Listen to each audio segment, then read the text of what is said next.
Then the Mammoth trade, the Ivory trade, very interesting phenomena. It was not till the middle of the 18th century when a trade in ivory, in fossil ivory, was first developed on a considerable scale. This was largely initiated by the stores of mammoth bones discovered in 1750 by the merchant Liakoff. In 1770, this enterprising trader made his way to the island now bearing his name. 3 years later, he again went northward and discovered the islands of Malloy and Kotelnoy, whatever. Once he returned with a rich cargo of furs and mammoth bones. These discoveries induced the Russian government in 1775 to send a land surveyor to explore the islands more thoroughly. What do you think he found when he went to explore these islands more thoroughly? According to his report, the soil of the first of these islands is almost composed of fossil bones, and near it is a mud bank which exposes fresh ones with every storm. This made him conclude that a large deposit lay under the sea there. In one of these islands, we are told, is a lake with high banks, which split open in the summer when the sun melts the ice and disclose heaps of tusks, mammoth bones, and bones of rhinoceroses and buffaloes. The ivory is often as fresh and white as that from Africa. In other parts of the island, bones and tusks are to be seen projecting from the ground. The quantity of ivory, which from this time found its way to the European markets from this source, is almost incredible. Middendorf calculates that altogether not less than 110,000 pounds of fossil ivory go to market every year, representing at least 1,000 individual mammoths.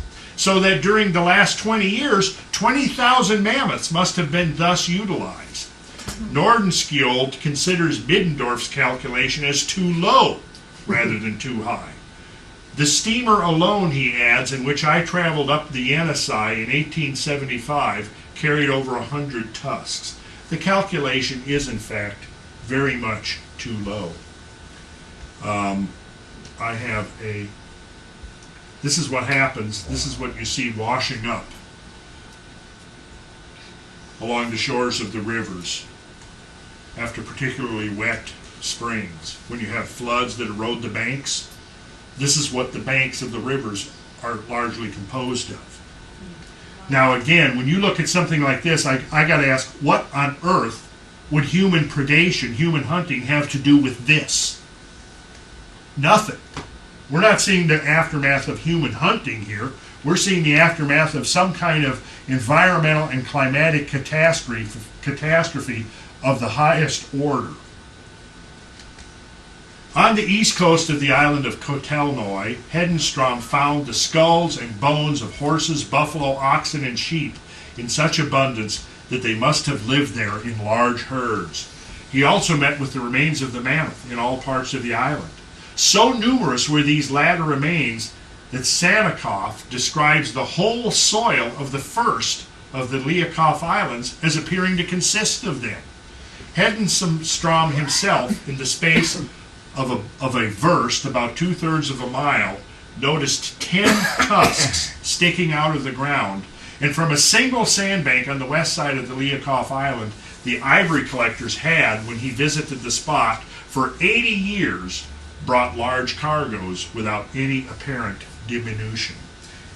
And do you have that picture in your computer here of the one you showed us years ago of all the shipments coming into that's London? what I'm actually going to try to show you. I think I do. That's incredible. Yeah, here we go. Okay, now this is one ship, and there was hundreds of these ships. This is mammoth tusks being pulled out of the permafrost of Siberia. Now this gives you an idea of the scale of this. Now again, you've got to ask, what in the hell would this have to do with humans hunting? What did the humans do? Come along and just, decimate entire herds over thousands of square miles simultaneously? What were they using these tusks for? Well, they're ivory. So anything that was made out of ivory, piano keys, ivory jewelry, carvings. Probably shipping to China.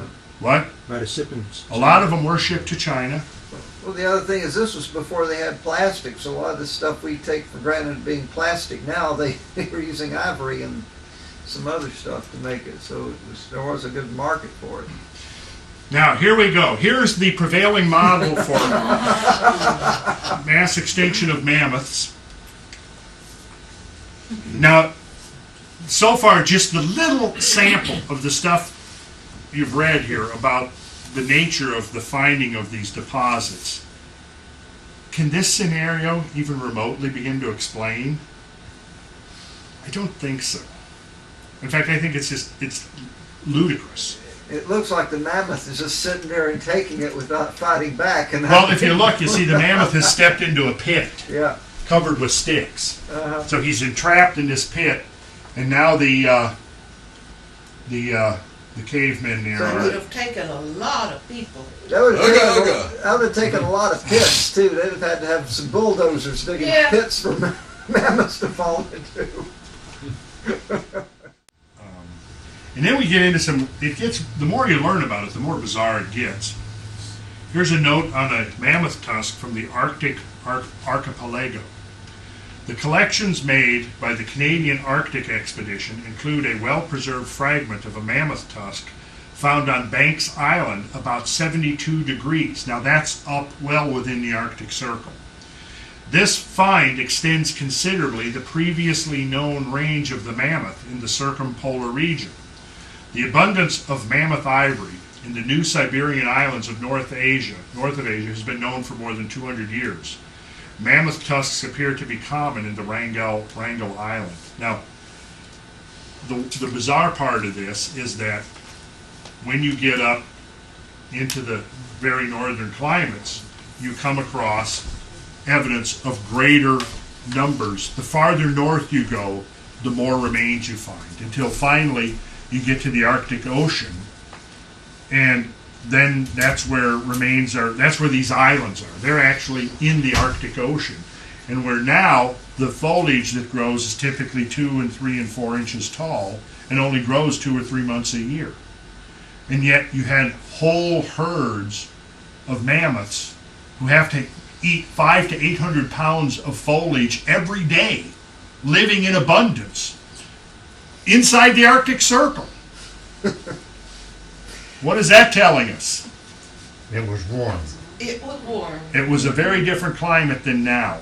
Now, here's the thing. The early guys like Howarth and others that were looking at this were saying, well, clearly the change in climate must in some way be connected with the extinction of this species. Duh! And yet here we are, 150 years later, and I think those guys back then were closer to the truth than we are now. Now here, I think old H. Newville, back in 1919, had it more accurate than the guys do today. This is what he said. The only explanation, which at first appears satisfactory, consists in admitting the appearance of sudden and intense cold, sufficiently severe to have killed on the spot the mammoths as well as some other mammals, a theory essentially admitting a diluvial catastrophe. What kind of a catastrophe is a diluvial catastrophe? Outside Water. source. What? Water. Yeah, a flood catastrophe. In one or several acts, accompanied by an intense cold, suddenly spread over vast areas and producing there a group of phenomena, one which would have been the brutal extinction of life. These are more modern finds, but they confirm what I've been saying, and I'm just going to speed through them real quick. Here's Panthera atrox. This is the American Pleistocene lion, found in the Yukon and northern Alaska. Notice he's found in the course of placer mining on Quartz Creek. The bones came from frozen silt, generally consisting of loess or reworked loess with some organic matter. Muck is the mining term for this sediment, near the surface of underlying gold-bearing gravel. Late Pleistocene mammal remains are usually found in stratigraphically similar situations throughout the region. In other words, in silts, gravels, again, flood deposits. Here's the Hot Springs Mammoth site in South Dakota. And here you have, they don't know how many mammoths are here. So far I think they've uncovered about 24 of them. all in one, appear to be in one bog deposit. The current scenario is that there was a bog, and over many centuries, these woolly mammoths would stray into the bog and get stuck. Then they would die, and then 10 years or 20 years later, another woolly mammoth would come, and he would stumble into the bog, and then he'd get stuck there, and About like the Larea tar pits. yeah, kind of on a version like that. And I don't necessarily buy that. I think they were probably all entombed simultaneously. In fact, they didn't die here. They were probably washed here, because this is kind of in a low zone where water would have settled and created a bog and buried them. This is something we need to go visit. This place, Brad. All right. We need to go. Here we go. This is more modern. Donald K. Grayson is actually one of the modern paleontologists that I think is close to actually getting it. And in 1984, he was looking at what he said 19th century explanations of Pleistocene extinctions. Now, I think that he was willing to admit that in some ways, the 19th century explanations were more accurate and truthful than the modern explanations. Because in the 19th century, they were willing to entertain the idea of catastrophes, whereas in the 20th century, they would not go there. They just, whatever we conjure up as a theory of extinction, it does not involve catastrophe. Okay? He says Old and New World diluvium. What does the term diluvium mean? Material that was deposited by a flood. Old and New World diluvium was temporarily correlated on the basis of general similarity of form and because of its stratigraphically superficial position, meaning that it's on the surface. Such correlation also implied the temporal correlation of fossils associated with diluvium. By the time the concept of extinction became accepted, it began to be accepted as well that there was a set of mammals generally associated with diluvium that must have become extinct at roughly the same period of time the diluvium was deposited. Wow. Now, he's admitting that, yes, this is what those guys back in the 19th century thought, that all of these remains are found in flood deposits, and therefore it's likely that the extinction of these species whose remains are being found in these flood deposits, that the extinction episode and the deposition of the floods occurred at the same time. Now, that idea was essentially abandoned throughout the 20th century. And then, of course, we get to the famous Beresovka Mammoth found in the frozen permafrost. This is the one that most people have heard of. And you see here his forelimb and his skull that has been deprived of flesh, eaten off by wolves and wild dogs.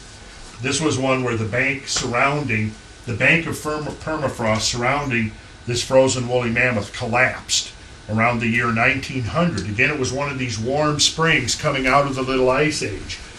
And the bank of the river collapsed and exposed the skull and forelimb of this big 6-ton mammoth. And it was excavated. His remains are now mounted in, I believe, in a museum in Moscow, I think, if I remember right.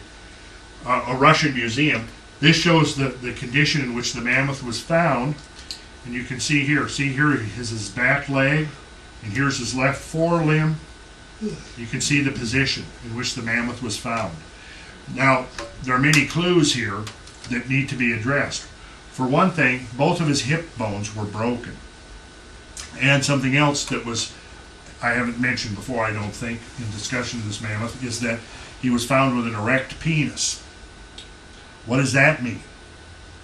It means he was suffocated and under great pressure, and the blood was forced to the extremities. When anybody, any male dies under extreme suffocation or pressurization, they will be found with an erection. This guy was found with an erection, so he was clearly suffocated under great pressure. Now, the other thing is that, as has been mentioned, he was eating at the time, so the fact that his hip bones were both broken suggests that he was thrown back to this position violently enough to break his hips. At the same time, he had to be rapidly buried, rapidly buried, entombed under this material. And thirdly, because of the fact that he was frozen, he had to be frozen immediately after being buried. Because had his carcass not frozen for months or years, it would have not been found in this state of preservation with flesh and hair and tissues and even the orbs of the eyes still intact. It would not have been found with intact histological structure. He had to have been frozen almost immediately after being buried. So you can put these events together, and clearly it spells out a catastrophic event.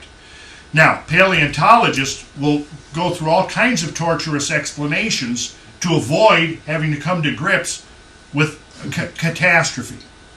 They will do anything they can to avoid admitting that this indicates a catastrophe. And if they do admit it, it only was a local catastrophe. He must have been standing on the edge of the cliff and the bank collapsed and he fell down. But they don't explain how it is that immediately after that he became completely frozen through and through. Now, in his stomach were found over 24 varieties of plant life that he'd been eating, and his mouth was full of food that he had been eating and chewing at the time he died. So in other words, the time between him standing there, presumably in a relatively calm environment in which he was eating, in fact, flowering plants, which implies a climate of what, 50 degrees or more, 60 degrees? He's eating his lunch. Now clearly there was not enough time between, if there was a protracted event that led to the mammoth's death, like he was being hunted by a giant lion, well, he wouldn't have been munching a mouthful of food. You know, in other words, he had to die quickly to still have a mouthful of food. Okay, the food that he was eating indicates that the climate was relatively warm, and yet his whole carcass was frozen so much that the contents of his stomach hadn't putrefied. So they were able to pull out the contents of the animal's stomach. There were actually photographs of the jumble, and you can see the leaves and the grasses and sedges and stuff that he was eating. He hadn't even digested them yet, hadn't putrefied. Now, if the contents of his stomach, there's a lot of heat in a woolly mammoth. So even if the mammal was killed quickly, there would have been enough heat there that the contents of the stomach under normal circumstances would have putrefied. Because under normal circumstances, it would have taken a long time to freeze a 6-ton hunk of meat. Yeah, so what are you saying? Well, so what I'm saying is that he was frozen By a drop in temperature that had to have been excessive. excessive, right? And this is where we get to what Bill was referring to earlier when he was talking about the calculation done by Clarence Birdseye, who back in the 1920s, I believe it was considered the foremost expert on the effects of fast freezing of meat. And what does it have to be?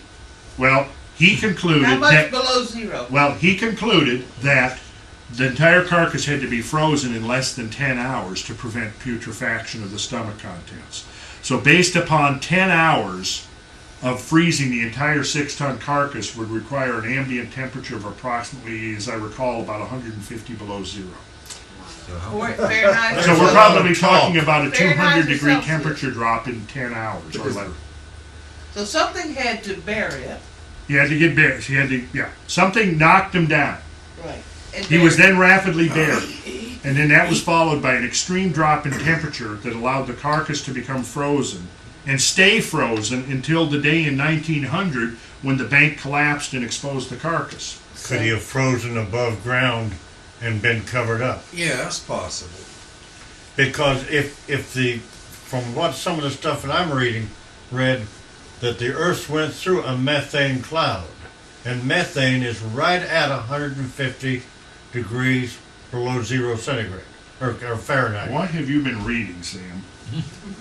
Well, I've read that over the years. Well, see, now I think that could be along the lines. I mean, if I have to invoke a scenario, which probably I ought to put my neck out and say that what I think that it could be is perhaps, like CO2 gas or methane gas, cooled, super cooled, delivered to Earth via perhaps a comet nucleus entering the atmosphere in the vicinity of the woolly mammoth and unloading huge volumes of basically, like CO2 gas at near 0 degrees temperature, which because of because of its cold temperature would have been very dense once it entered the atmosphere and was released from the icy matrix of the comet.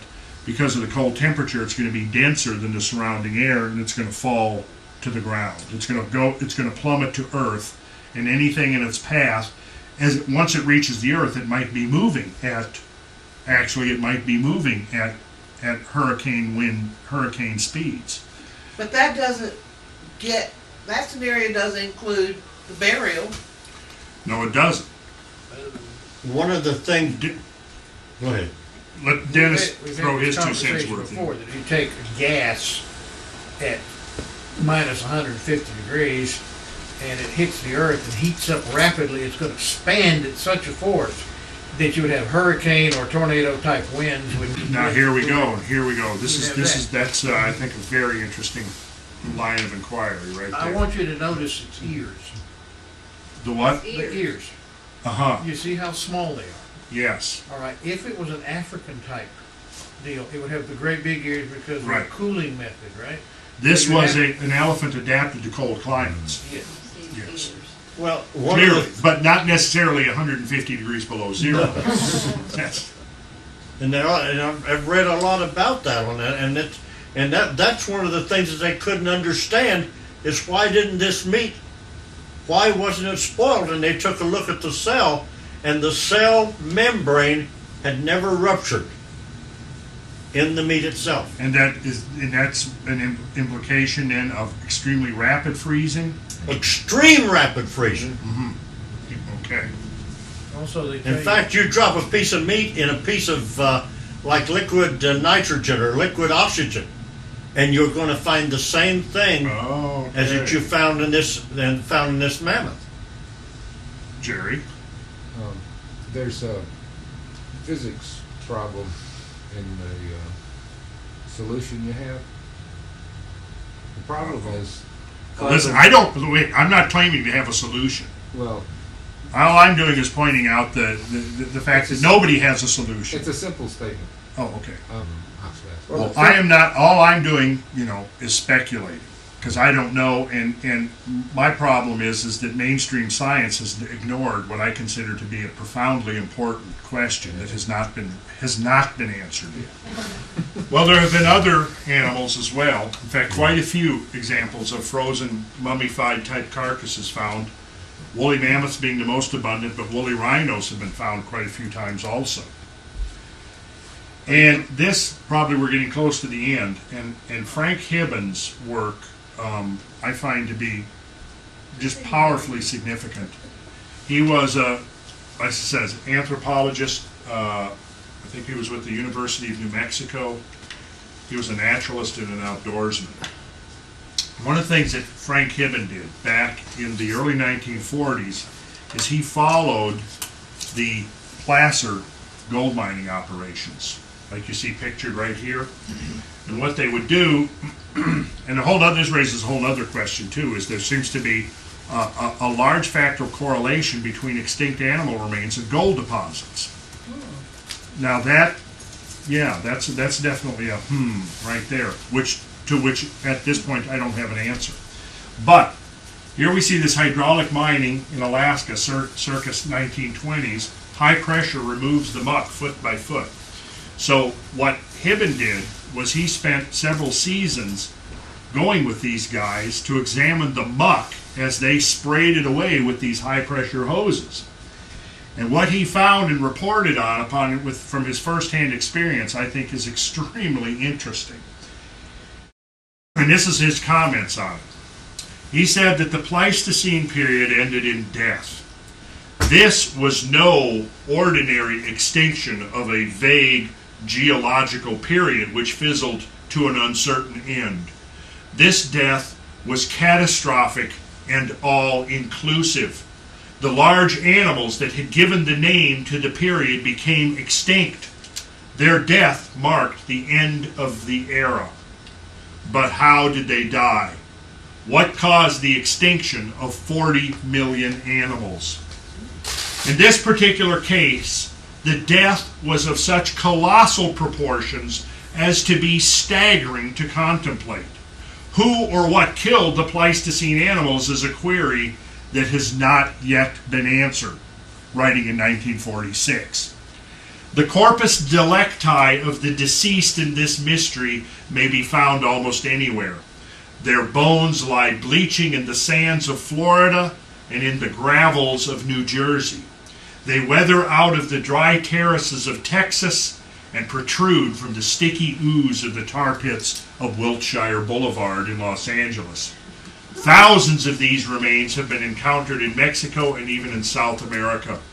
The bodies lie as articulated skeletons, revealed by dust storms, or as isolated bones and fragments in ditches or canals. The bodies of the victims are everywhere in evidence. In spite of the indication that a few animals escaped the tragedy, there is no doubt that the major portion of the great animals of the Pleistocene met their end at the same time. It might at first appear that many of these great animals died natural deaths. That is, that the remains that we find in the Pleistocene strata over the continent represent the normal death that ends the ordinary life cycle. However, where we can study these animals in some detail, such as in the great bone deposits of Nebraska, we find literally thousands of these remains together. The young lie with the old, foal with dam and calf with cow. Whole herds of animals were apparently killed together, overcome by some common power. Interspersed in the muck depths, and here he's referring to Alaska now, interspersed in the muck depths, and sometimes in the very piles of bones and tusks themselves, are layers of volcanic ash. There is no doubt that coincidental with the end of the Pleistocene animals, at least in Alaska, there were volcanic eruptions of tremendous proportions. And here's an example of some of the animals dug out of the permafrost in Alaska, found during placer mining operations. An extinct bison found in the frozen muck. It stands to reason that animals whose flesh is still preserved, and here he's echoing Howarth from about 60 or 80 years earlier, it stands to reason that animals whose flesh is still preserved must have been killed and buried quickly to be preserved at all. Bodies that die and lie on the surface soon disintegrate, and the bones are scattered. Throughout the Alaskan mucks, too, there is evidence of atmospheric disturbance of unparalleled violence. Mammoth and bison alike were torn and twisted as though by a cosmic hand in godly rage. In one place, we can find the foreleg and shoulder of a mammoth with portions of the flesh and the toenails and the hair still clinging to the blackened bones. Close by is the neck and skull of a bison, with the vertebrae clinging together with tendons and ligaments and the chitinous covering of the horns intact. There is no mark of a knife or cutting implement. The animals were simply torn apart and scattered over the landscape like things of straw and string. Mixed with the piles of bones are trees, also twisted and torn and piled in tangled groups, and the whole is covered with the fine sifting muck and then frozen solid. So I have to again ask, what does that have to do with human predation? And how can you concoct a theory of extinction and ignore this kind of evidence? And yet, this is what they're doing. I don't even know what to think about that. Do they find any human bones in any of this situation? Not to my knowledge. Not in Alaska. But I'm not going to state definitively that I know that. I have lots and lots of good stuff here that you should all be reading. You do remember the Alton Farms Mastodon. right? Sure. Who said sure? Oh, I thought we had talked about the Alton. How much time we got left? We got about 10 minutes. Well, then let's talk about the Alton Farms Mastodon, because here we're getting a little closer to home. In November 1949, some workmen at Alton Farms, Madison County, Ohio, were probing with an iron rod to locate a plugged drain tile. Striking a hard object, they made an excavation, finding instead of a tile, a large mammal bone. The manager of the farms notified members of the staff of the Ohio State Museum, who identified the specimen as that of the Mastodon, Mammoth americanum. Arrangements were made to excavate the site. Excavation showed that the bones were lying on and in a layer of limey clay or marl about 1 foot in thickness, which extended to a depth of about 3 feet. The marl lies upon the glacial till. Above the marl layer is a layer of black muck or peaty material, about 2 feet in depth. And here is the photograph of the pit. And see, there's the drain tile right there.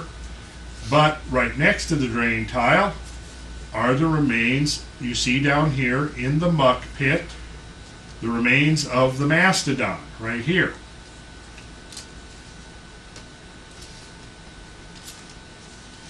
And that's the skull right there.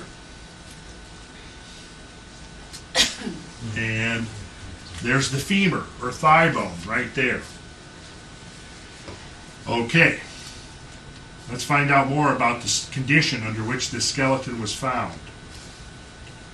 And here we see a closer up photograph of the femur or thigh bone broken squarely across. That's a big bone, and that bone has been snapped in two. The skeleton proved to be badly disturbed and the bones crushed and broken. As an example of the amount of disturbance, one of the ribs lay beneath one of the tusks, while another was thrust through an aperture in the pelvis.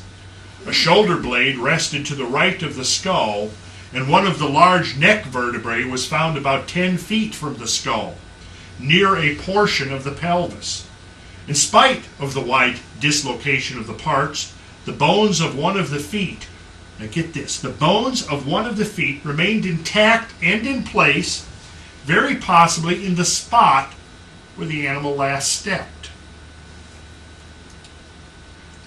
Even the largest of the bones, such as the thigh bones, were broken squarely across in places, indicating that some considerable force had been exerted upon them. Any conclusion as to an agency powerful enough to cause such destruction might be highly speculative. Now, what you got to bear in mind is what's being described here is not the normal decay of an animal skeleton, even an elephant skeleton that would die and lay on the ground and slowly wither away. What we're seeing here is a mastodon that was essentially crushed in one fell swoop. That's what we're seeing. Right. Here it is right here. There's the answer to your question. The scientists have missed the boat. So we have to go back to traditional accounts. And what we discover is that the indigenous peoples had a more accurate interpretation of these events, I think, than the modern scientists. This is the Lenape stone, found in the spring of 1872 in Bucks County, Pennsylvania. What do you see in this picture? A mastodon. There you see a mastodon. Looks like a Sun. mastodon. You're seeing a body coming in, like an asteroid or a. Lightning. You got a bunch of radio antennas tracking it. Yeah, that's right. We have lots of cell towers there. No, most likely represents a forest. Look like Yagi antennas. And, well, it's a forest. And you see how some of the trees are breaking here. And you see this, like, lightning bolt heading down at the mastodon's forehead. Got a couple hunters and one of them knocked down. Now, there's a legend that goes along with this stone. And let's go to Thomas Jefferson, who was very interested in all of this. He had a whole collection of extinct animals in a special room in the White House. The discovery of gigantic bones in Ohio led Jefferson to speculate that large animals such as the mammoth may still be roaming the wilderness. In the 18th century, the name mammoth was in common usage not only for the woolly mammoth, but also to describe the North American incognitum that was eventually defined as the American mastodon. Taking the mammoth as his example, Jefferson noted that the big buffalo, as it was known to the American Indians, was the largest of American mammals. He related how a delegation of Indian warriors had visited him while he was serving as governor of Virginia, and answered his questions about what they knew or had heard of the animal whose bones had been found at the salt licks along the Ohio River. Our quadrupeds have mostly been described by Linnaeus and Monsieur de Buffon.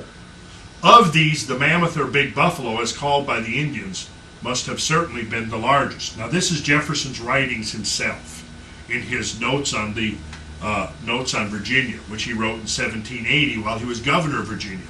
And here he's recounting a tale of what happened when he invited some Delaware chieftains to the governor's mansion in Virginia and got the opportunity to query of them about the remains found on the Ohio. He says, a delegation of warriors from the Delaware tribe, having visited the governor of Virginia during the Revolution on matters of business, after these had been discussed and settled in council, the governor, being Jefferson himself, asked them some questions relative to their country, and among others, what they knew or had heard of the animal whose bones were found at the salt licks of the Ohio. Their chief speaker immediately put himself into an attitude of oratory, and with a pomp suited to what he conceived the elevation of his subject, informed him, Jefferson that is, that it was a tradition handed down from their fathers that in ancient times a herd of these tremendous animals came to the big bone licks and began a universal destruction of the bear, deer, elks, buffaloes, and other animals which had been created for the use of the Indian. That the great man above, looking down and seeing this, was so enraged that he seized his lightning, descended on the earth, seated himself on a neighboring mountain, on a rock of which his seat and the print of his feet are still to be seen, and hurled his bolts among them till the whole were slaughtered. Now, in that tradition, I would suggest, lies a kernel of truth. And the story of bolts, heavenly bolts, destroying these animals, clearly is the most likely explanation.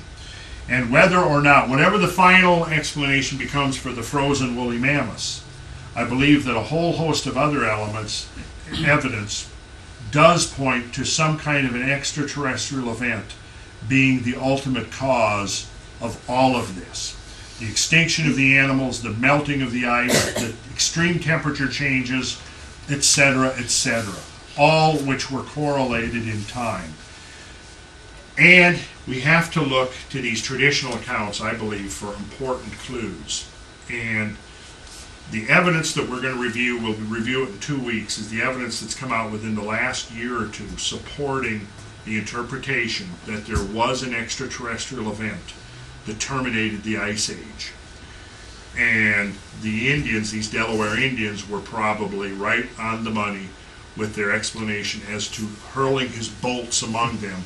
We would find, remember from 2 weeks ago where I showed you the idea of the bolts being hurled by Zeus?